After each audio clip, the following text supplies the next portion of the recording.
नमस्ते प्रणाम, मैं संजू आजमगढ़िया आप लोग के बीच एक विवाह गीत लेके आई हूँ। अच्छा लगे तो कमेंट बॉक्स में बताइएगा और ढेर सारा प्यार दुलार दीजिएगा और मेरे चैनल को सब्सक्राइब और सपोर्ट करिएगा। मांदिल मांदिल सुनीला मोरे बाबा, मांदिल देखना हम जब, मांदिल मांदिल सुनीला मोरे बाबा, मांदिल देखना हम जब, मांदिल देखी बेटी घर के लवटनी, माया रजली हले ठठ, माया रजली हले ठठ, काऊ मंगन तू ही मंगलू मोरी बेटी, हमारा के दे तू बताए, काऊ मंगन तू ही मंगलू मोरी बेटी, हमारा के दे तू बताए,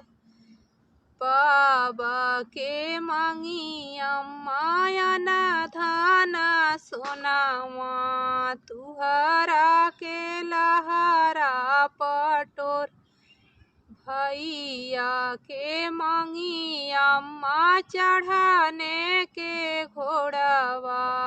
भाभी के गोदी नंदलाल, अपने के मांगी अम्मा सिरे का सिंदूरवा, रामाया मर होई जाए,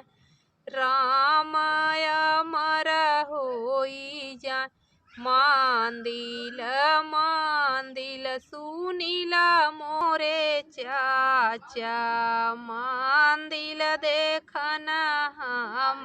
जा, मांदिल देखना हम